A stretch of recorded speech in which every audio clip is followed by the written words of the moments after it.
Hello, social media mites and mavens. James Homan here.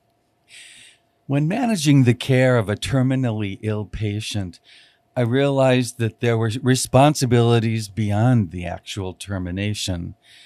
As power of attorney ends at the time of death, Harold wanted to ensure that having a plan following his demise, a time at which emotional dynamics ran rampant, he wanted to reduce rather than increase emotional strains. We had heard many terribly upsetting stories of family members swooping in to take over the apartments or all funeral details, financial details, leaving me as his domestic partner totally bereft without any legal standing. He wanted to prepay all necessary expenses, legally ensure that I would remain the executor of his will, executor, I guess it's called, executor of his will, and classify or clarify for his mother and sister what his exact wishes were posthumously. Music was paramount in Harold's life, even though he had a slight hearing deficiency in his middle range. Once that was discovered, I ordered a set of earphones with a 25-foot cord that, as I had been assured, mitigated his hearing loss. This allowed Harold to enjoy listening while sitting in the living room or lying in his hospital bed, which was located in the master bedroom. My only regret is not utilizing this pleasurable facility as often as he may have wanted, especially during his coma.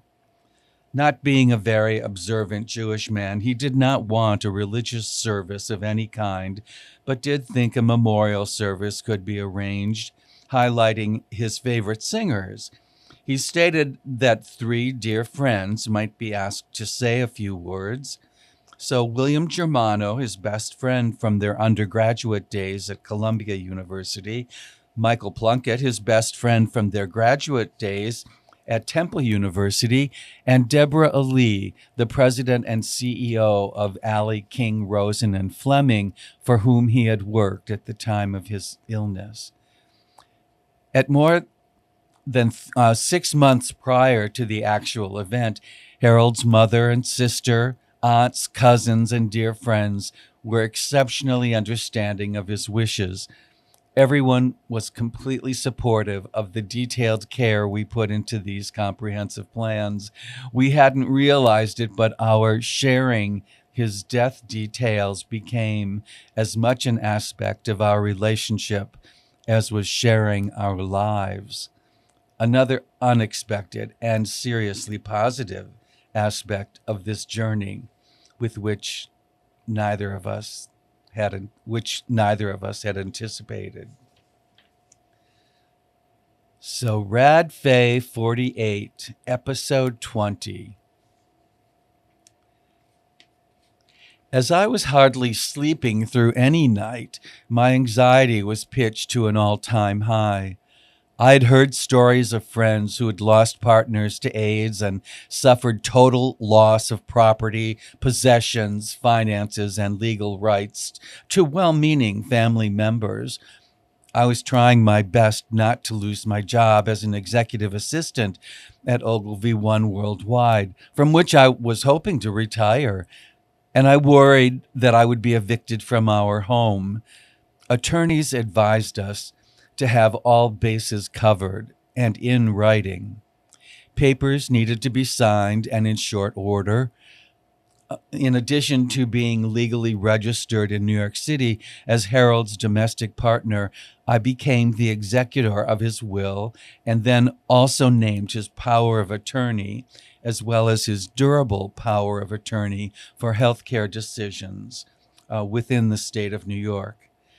Since any power of attorney ends upon death, it was also suggested that I have Harold sign a statement agreeing to any posthumous plans, i.e., funeral or memorial service activities, etc.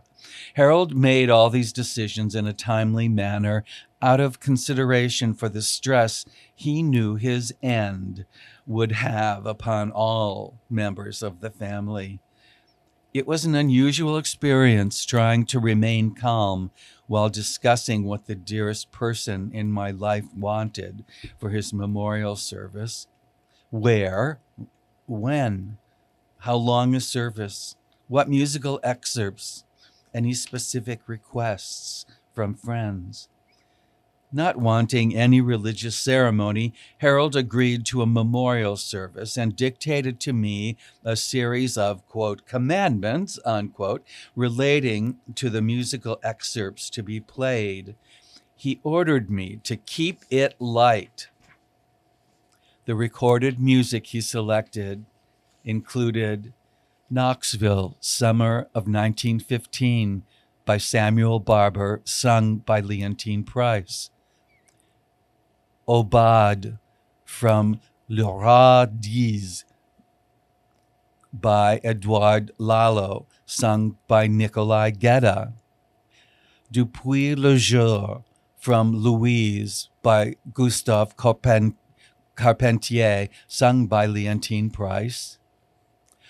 Au fond du temple saint from Les Pêcheurs du Pearl by Georges Bizet, sung by Jussi Björling and Robert Merrill.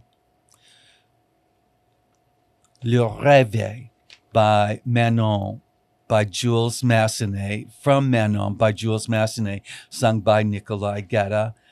Shall We Gather by the River, arranged by Aaron Copland and sung by Marilyn Horne. I could manage these details only because I had exceptional support from dear friends and family. But could I physically get through the experience with any shred of the dignity with which Harold had endured his last months? Maintaining a positive attitude was not difficult for me because Harold remained so dignified, so courteous, and sincerely grateful for all that was being done for him. If he were able to do all that, considering what he was facing, how could I not maintain his standards?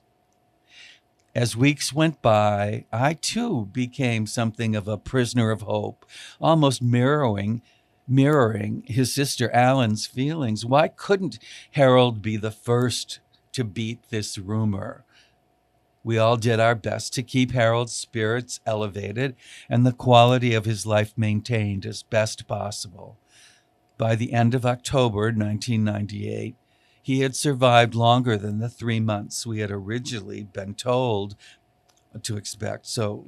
But what would his last holiday season be like? And would he turn 48 in February of 1999? One late afternoon, as Harold napped on the sofa, June and I stood in the 3 large windows of our apartment's living room and watched the lights come on in the residential towers surrounding the 3 sides of our urban valley view. She said quietly, "What you so deeply share with my son, I never enjoyed with my husband." I held her, and we cried, awash in the softly dimming twilight. And that concludes this podcast. Please check in next week for episode 21, An Active October 98. As always, thank you for your time and interest. Until next week, then, be kind, do good, be happy, and love one another, remembering to coexist with tolerance while embracing similarities and respecting differences. Thank you.